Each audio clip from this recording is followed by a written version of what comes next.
నమస్తే. తెలుగు రాజ్యంకి స్వాగతం. నేను మీ సంధ్య. ఏపీలో ముద్రగడ పద్మనాభం గారి మరణానంతరం మరొకసారి కాపు సామాజిక వర్గానికి సంబంధించి పెద్ద ఎత్తున చర్చ జరుగుతోంది. ఈ నేపథ్యంలో అటు కూటమిలో ఒకంత ఈ అంశానికి సంబంధించి చర్చ ఒక రకంగా జరుగుతుంది. ఇటు వైఎస్ఆర్సీపీ నుండి ఈ అంశాన్ని ఎలా ముందుకు తీసుకెళ్ళాలి, ఎలా ఆ బలాన్ని ఇంకా బలపరుచుకోవాలి అన్న నేపథ్యానికి ఇది ఒకటి నడుస్తోంది. అయితే కొంతమంది సామాజిక విశ్లేషకులు కాపు నేతలంతా నిజంగా ఒక తాటిపైకి వస్తే ఒక ఉద్యమం అయితే అవుతుంది అనేసి అంటున్నారు. అది నిజంగా సాధ్యమయ్యే పన? ఇప్పుడు కనుక నిజంగానే కాపు నేతలంతా ఏకతాటిపైకి వస్తే ఇప్పుడున్న ఈ పరిస్థితుల్లో గతకాలపు ఉద్యమ ప్రభావం అనేది ఇప్పుడు ఎంతవరకు ఉంటుంది, అది ఎంతవరకు సాధ్యమవుతుంది, అప్పుడు ఉన్నంత ఆవేశం కావచ్చు ఇప్పుడు లేదు, ఇక మీదట రాదు అన్న వాదన మరికొంతమంది తెర మీద తీసుకొస్తున్నారు. ఏంటి అసలు ఈ కాపు ఉద్యమానికి సంబంధించి కావచ్చు, కాపు సామాజిక వర్గం ఏకతాటిపైకి వస్తే రాజ్యాధికారాలే మారిపోతాయి అంటూ కూడా కొంతమంది విశ్లేషకులు చేస్తున్న వాదనకు సంబంధించి పూర్తి డీటెయిల్స్ తెలుసుకునే ప్రయత్నం చేద్దాం. చరిత్రకారులు, సినీ రాజకీయ విశ్లేషకులు చిలకడ శ్రీకాంత్ గారు మనతో ఉన్నారు. ఆయన మాటల్లో.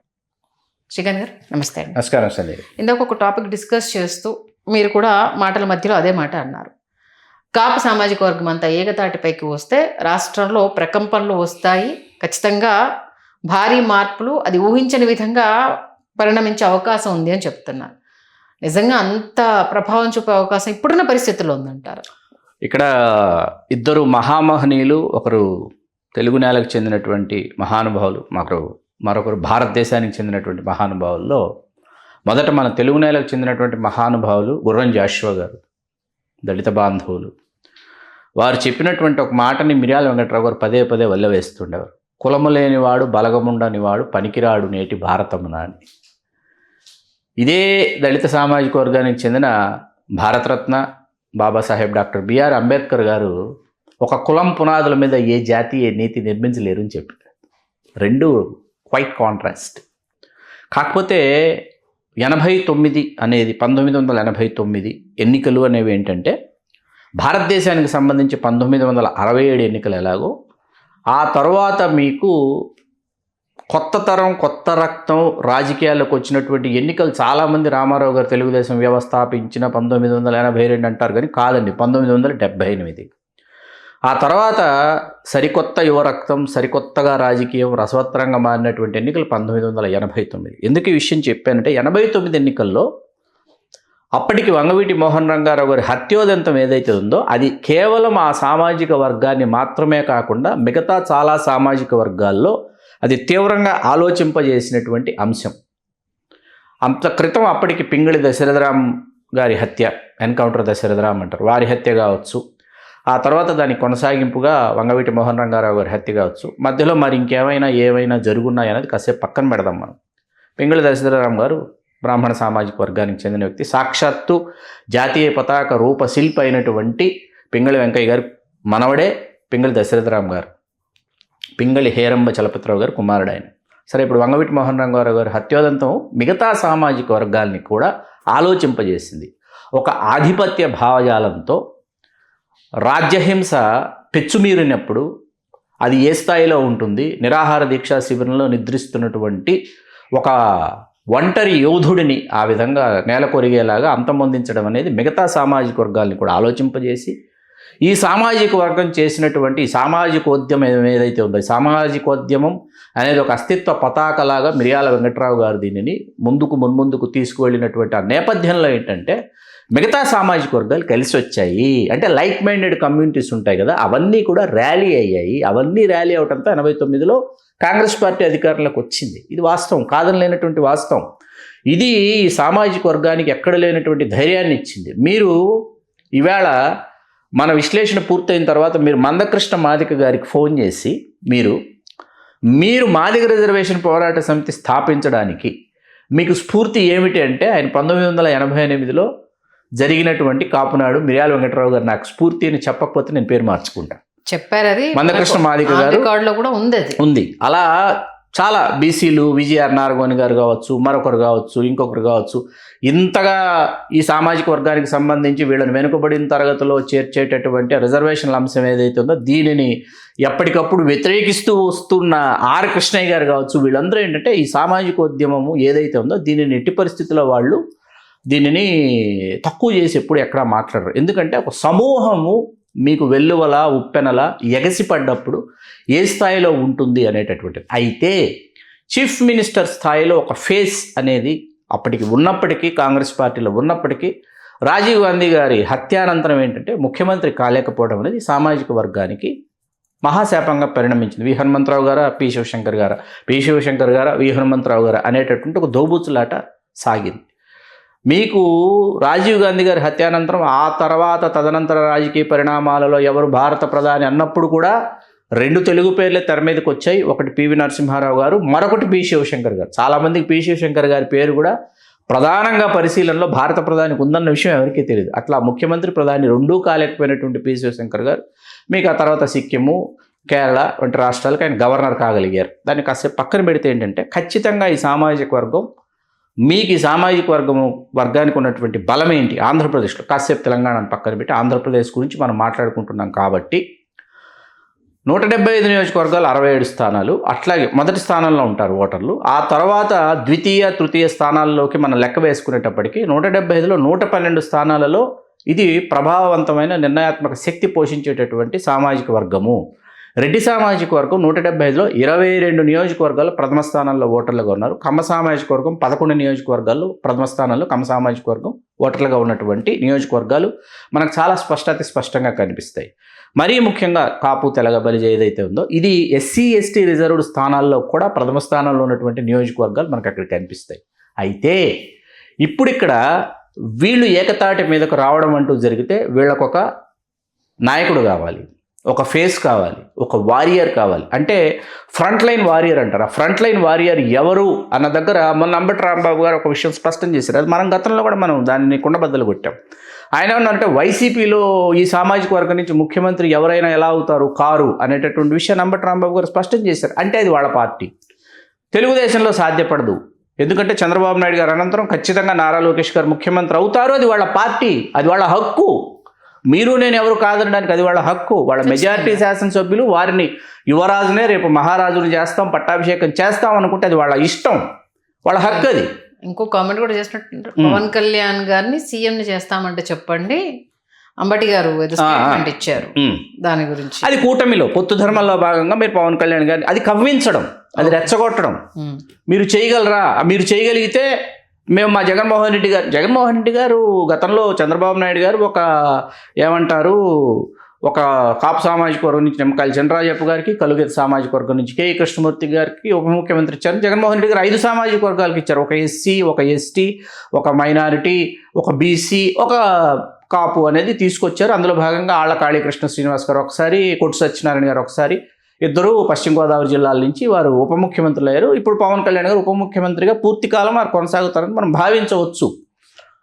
మీకు ఎందుకు నేను వీటిని స్పష్టంగా తెలియజేస్తున్నానంటే సామాజిక వర్గం ఏకతాటి మీదకు రావడము అంటే అయితే మీకు ఈ సామాజిక వర్గం అంతో ఎంతో కొంత ఏకతాటి మీదకు వచ్చింది 1989, ఆ తర్వాత 2009లో రాజ్యాధికారం కోసం మేము కృషి చేయబోతున్నాము, మేము ఆశిస్తున్నాము, మాకు పీఠం కావాలి, మేము పల్లకి మోయటం కాదు పల్లకీలో ఎక్కి కూర్చోవాలని ప్రజారాజ్యం పార్టీ ద్వారా చేసినటువంటి ప్రయత్నం ఖచ్చితంగా అభినందించదగ్గ, స్వాగతించదగ్గ ప్రయత్నం అది. ఎందుకంటే ఆ పరిస్థితుల్లో ఆ రోజుల్లో అక్కడ మీకు ఇక్కడ కేసీఆర్ గారి ప్రభావం ఒకవైపు ఉంది, నియోజకవర్గాల పునర్విభజన ఒకవైపు జరుగుతోంది, బలమైన ప్రతిపక్ష నేత చంద్రబాబు నాయుడు గారు ఉన్నారు, బలమైనటువంటి ముఖ్యమంత్రి రాజశేఖర రెడ్డి గారు ఉండగా ఇన్ని అంశాల నడు మన చిరంజీవి గారు 18 మంది శాసనసభ్యులు, 17.5% ఓట్ షేరింగు, 75 లక్షల ఓట్లు అంటే ఇట్స్ నాట్ ఆర్డినరీ థింగ్ అనమాట. కాకపోతే అది కొనసాగి ఉన్నట్లయితే పరిస్థితి ఆంధ్రప్రదేశ్ రాజకీయ చిత్రపటం మరొక విధంగా ఉండేది. చిరంజీవి గారిని సొంతం చేసుకున్నటువంటి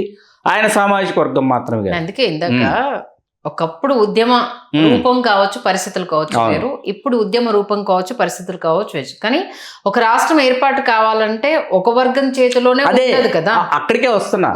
మీ ఒక్కొక్క జిల్లాలో ఒక్కొక్క సామాజిక వర్గంతో వీళ్ళకి అనేక కారణాలండి. గతంలో జరిగినటువంటి ఫ్యాక్షన్ గొడవలు కావచ్చు, లేకపోతే రాజకీయపరమైనటువంటి ఆధిపత్య పోరులు కావచ్చు, అవకాశాలను అందిపుచ్చుకునే దానిలో ఆ సామాజిక వర్గానికి ఈ సామాజిక వర్గానికి జరిగినటువంటి లడాయిలు ఏవైతే ఉన్నాయో వీటిలో భాగంగా ఏంటంటే ఒక్కొక్క జిల్లాలో ఒక్కొక్క సామాజిక వర్గంతో వీళ్ళకి పొసగట్టం లేదు. ఇది వాస్తవం, ఇది కఠినమైనటువంటి వాస్తవం.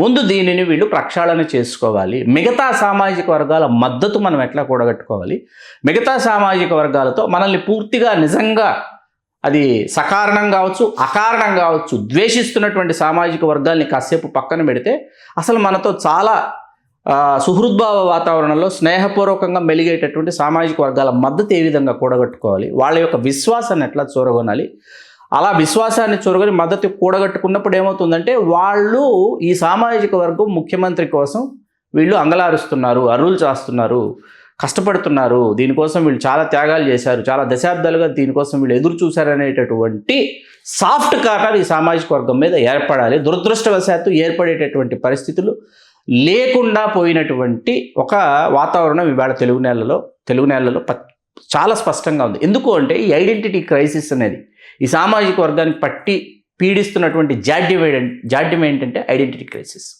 ఈ ఐడెంటిటీ క్రైసిస్ ఏంటంటే ఫలానా బ్యాడ్మింటన్ ఛాంపియన్ మీ సామాజిక వర్గం, మా సామాజిక వర్గం. ఇప్పుడు ఈ ప్రపంచానికి ఏంటంటే ఈ బ్యాడ్మింటన్ ఛాంపియన్ మన తెలుగు బిడ్డ, మన తెలుగు జాతికి వన్నెలద్దినటువంటి మన తెలుగు వెలుగులు చెప్పాల్సింది పోయి మావాడు అదిగో మా అమ్మాయి బ్యాడ్మింటన్ ఛాంపియన్ ప్రపంచ విజేత, ఇదిగో అదిగో మావాడు పలానా సినిమా హీరో నంబర్ 1, మావాడు ఇదిగో 1000 కోట్ల సినిమా ఈ అనేది ఎప్పుడైతే వచ్చేసిందో ఐడెంటిటీ క్రైసిస్లోకి ఎప్పుడైతే వెళ్ళిపోయారో మిగతా సామాజిక వర్గాలు మీకు దూరం అయిపోతాయి. అది చిరంజీవి గారైనా, పవన్ కళ్యాణ్ గారైనా, అల్లు అర్జున్ గారైనా, రామ్ చరణ్ గారైనా, పివి సింధు గారైనా, మరొకరైనా, ఇంకొకరైనా, ఎవరైనా సరే ఈ ఐడెంటిటీ క్రైసిస్లోకి వెళ్ళిపోయి అందరూ సొంతం చేసుకోవాల్సినటువంటి క్రీడలు, కళలు, సాంస్కృతికము ఇవన్నీ ఏంటంటే సమాజ సేవ ఇవన్నీ ఏంటంటే కులాలకి, మతాలకి, ప్రాంతాలకి వీటన్నిటికీ అతీతంగా జరిగేటటువంటి ఒక ఇదన్నమాట, ఒక గుర్తింపు, ఒక గౌరవం, ఒక ప్రాధాన్యత. దీనిని సామాజిక వర్గాలకి ఆపాదించేస్తున్నారు.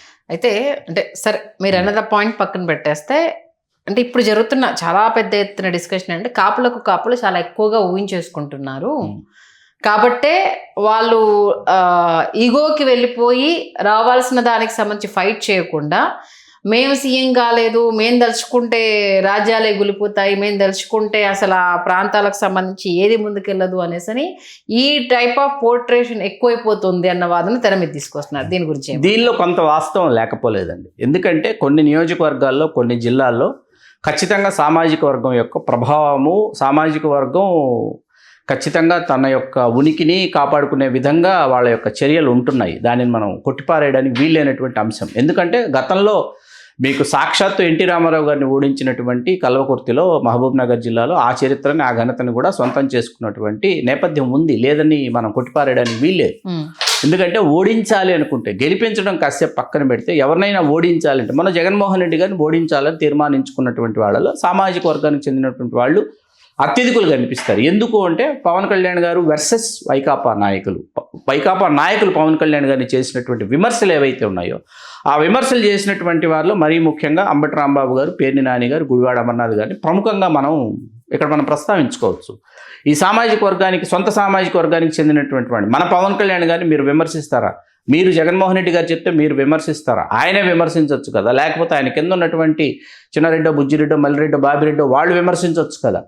మీరు ఎలా విమర్శిస్తారు మన పవన్ కళ్యాణ్ గారిని అనేటటువంటిది ఒక లేయర్లో అది మీకు చాలా మీకు అది చాలా దూరం వెళ్ళిపోయి వీళ్ళందరూ ఏంటంటే సోషల్ మీడియాలో వాళ్ళకున్నటువంటి విజ్ఞతను వాళ్ళు ప్రదర్శించి ఖచ్చితంగా జగన్మోహన్ రెడ్డి గారిని, వైకాపాని మనం అధికారంలో నుంచి మనం అసలు క్రిందికి దింపాల్సిందే అని చెప్పేసి, మీకు అసలు ఎప్పుడూ ఓటు వేయనటువంటి వాళ్ళు కూడా, విదేశాల్లో స్థిరపడినటువంటి వాళ్ళు కూడా వచ్చి ఓటు వేసినటువంటి ఎన్నికలు 2024లో జరిగాయి కాబట్టి 40,000, 50,000, 60,000, 70,000, 80,000, 90,000 ఆధిక్యతలు పవన్ కళ్యాణ్ గారు 70,000 పైచిలు కోట్ల ఆధిక్యత ఆయన గెలుపొందారనమాట. ఇది సామాజిక పరమైనటువంటి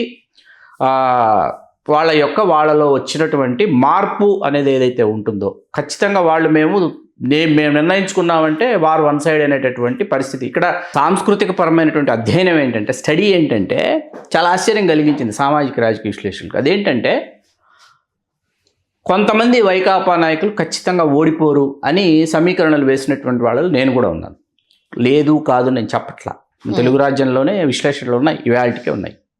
అయితే ఎందుకు వాళ్ళు ఓడిపోరు అని భావించామంటే వాళ్ళు చేసినటువంటి సేవ కావచ్చు, ప్రజలతో వాళ్ళు మమేకమైనటువంటి తీరు కావచ్చు. అయితే వారు కూడా దారుణాతి దారుణంగా ఓడిపోవడం, సామినేని ఉదయభాను గారు జగ్గైపేటలో, రాజానగరంలో జక్కంపూడి రాజా గారు ఇట్లా ఓడిపోవడం చాలా ఆశ్చర్యాన్ని కలిగించింది.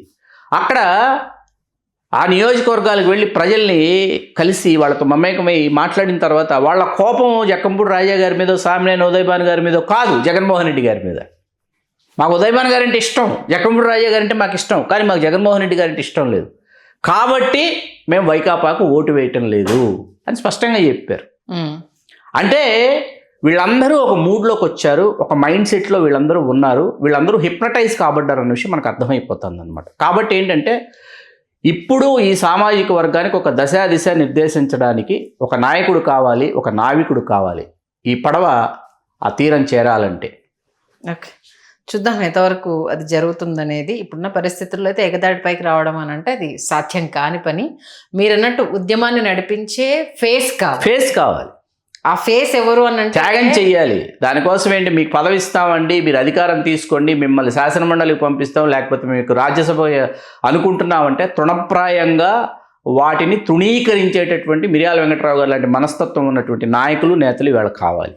అది సాధ్యం కాని పని కాబట్టి ఇది జరగదు.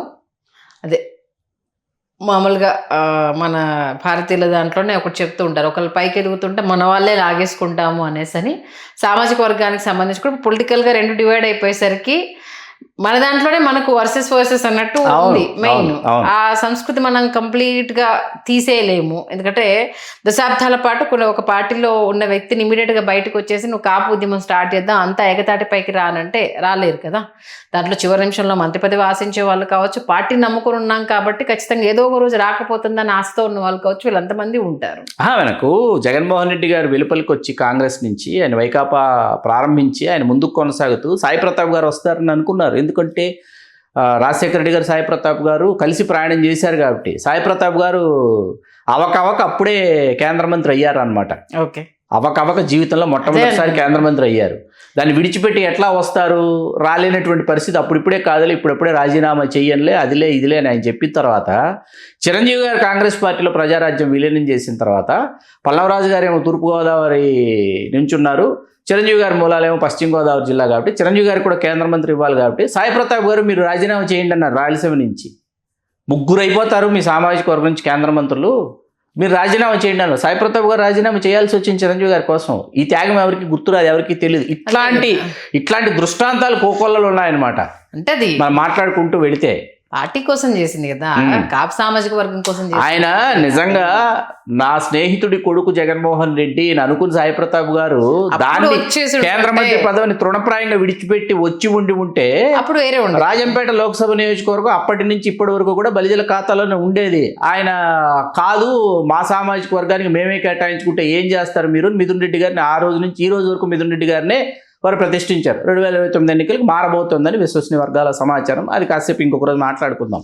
ప్రజెంట్ ఏంటంటే సీరియస్లీ చెప్పాలంటే ఒకప్పుడు పార్టీ అనౌన్స్ చేసిన వైఎస్ఆర్సీపీ అధినేత జగన్మోహన్ రెడ్డి లాంటి మొండితనం ఉన్న వాళ్ళు కావాలి.